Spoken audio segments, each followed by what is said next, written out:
All right, let us continue this discussion now on the controversy surrounding the Electoral Act Amendment Bill. I'm now being joined from Abuja by the national chairman of Action Democratic Party, ADP, Yagabi Sani. Sir, thank you very much for joining us on the program. Let me get your take on the decision by the president now not to give his assent to the bill.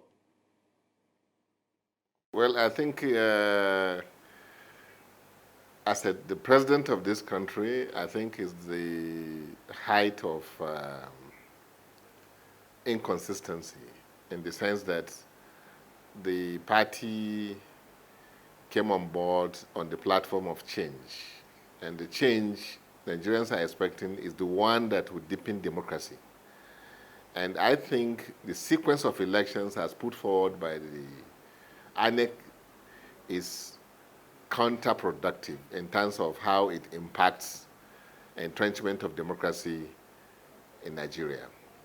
And what the National Assembly is trying to do is to ensure that democracy grows, because it is the only way we can be respected by other countries. It is the only way an average Nigerian will feel part and parcel of what is happening in terms of participation in the democratic exercise. And it is the only way this country can achieve its maximum potentials in terms of economic growth, social integration, unity, and pragmatic leadership. So for the president of this country to come out to go against the wish and the aspirations of the people of this country, believe you me, it's an anticlimax. I think let's just put everything now in perspective, because I think it would be wrong to say, to just focus on the sequence of election. The bill itself is not just about the sequence of elections. The sequence of election is just an item in the bill. And you look at the response of the president. Apart from the sequence of election, he did talk about other amendments as well, especially Section 138, very crucial if you ask me, where the lawmakers basically limited the grounds on which an election can be challenged. For instance, saying that a tax defaulter can actually run for election, and there's no grounds to disqualify someone from running for election when the person has not paid his tax. Is that okay by you? Well, I think the tax administration in this country has its own sanctions, which I don't think franchise, that is the one to exercise its franchise, is one of them. And the tax laws which we have in this country, I think the way they are adequate. And I do not think it is enough to deny somebody his inalienable rights, to present himself to Nigerians, to be elected or to vote, should be limited, or should be a matter that will be decided by whether or not you pay your tax. So basically you are saying, if I don't pay my tax, it really doesn't matter. I should be free to contest election. Well, I don't know. I don't know if you look at what has happened in the past, the tax issue was used, in a frivolous manner, such that the government will use it to thwart other people's, ambition. And I think this is why the National Assembly was saying that the tax issue, of course, indicates how responsible a citizen is. There's no question about that. I understand your point that sometimes it could be abused. I mean, the use of a law could be abused. But is it morally right?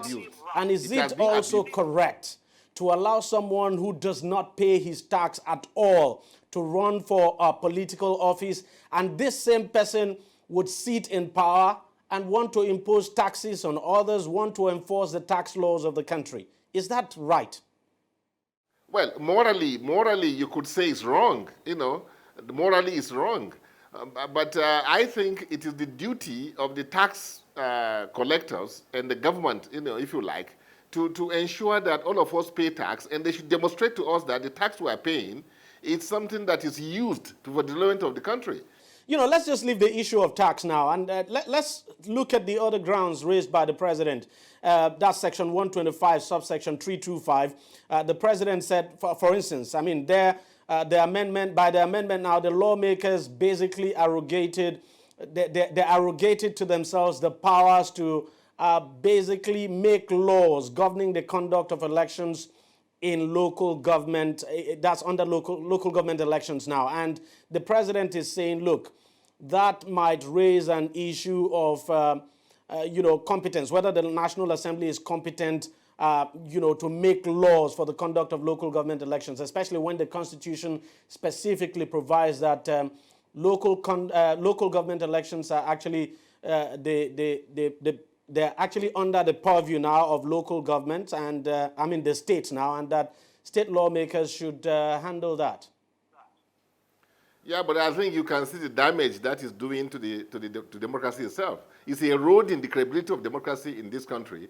The way the local government elections have been conducted, from the beginning until now, especially under administrations of PDP and the APC, it's a charade. It's a mockery of democracy.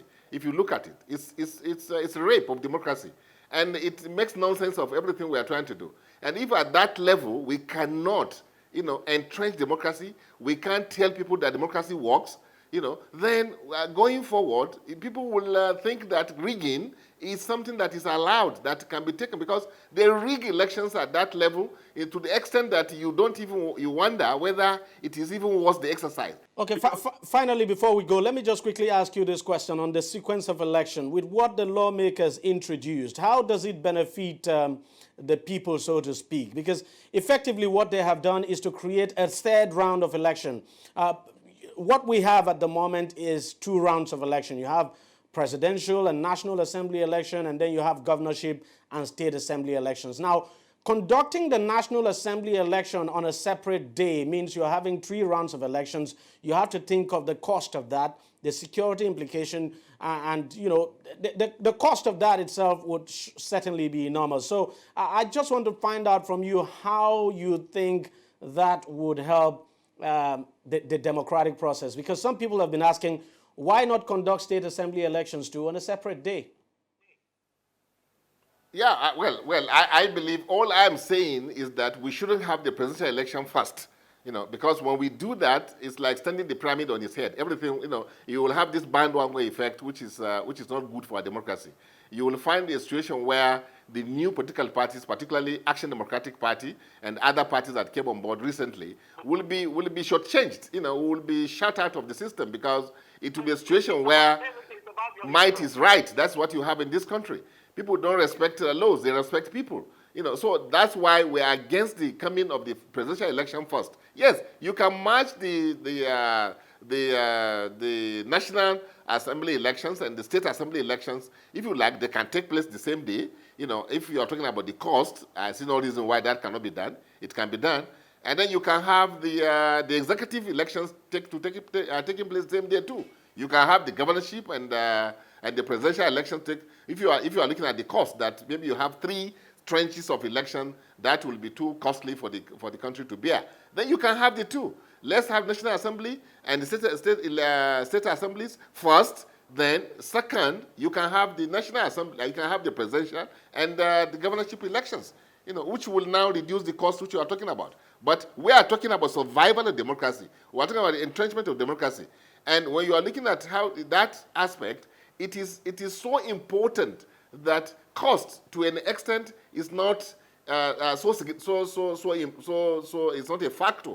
I am not saying that we should throw all our money on conducting elections. What I'm saying is that we should try to see how we can seriously, entrench democracy in this country, because we need it. Because it is only through democracy that this Nigeria can survive, as a nation that will be respected by other nations all over the world. All right, Engineer Yabagisani, national chairman now of Action Democratic Party, ADP. Thank you very much for joining us. All right, we'll take a short break now, and when we come back, we'll be turning our attention to something else that the executive and legislature are fighting over. On DEJI360, we don't just ask the questions. What is wrong with amending the Constitution the way the National Assembly members have been doing it? We seek answers. Constitution is constituent. Our problem is not lack of laws. Our problem is lack of the willpower to implement our laws. Answers that provide clarity. While we negotiate, we should try to make it a point that the girls must be complete. The clarity you need to make informed judgment so that you can make the right decision and take action. People are saying it is you politicians that are responsible for this, that you are the reason why this is happening. All these dollars that call themselves governors in this country. I wish we had people like Tony at the National Assembly. God forbid that I go to join that ballot. DEJI360, providing clarity to issues.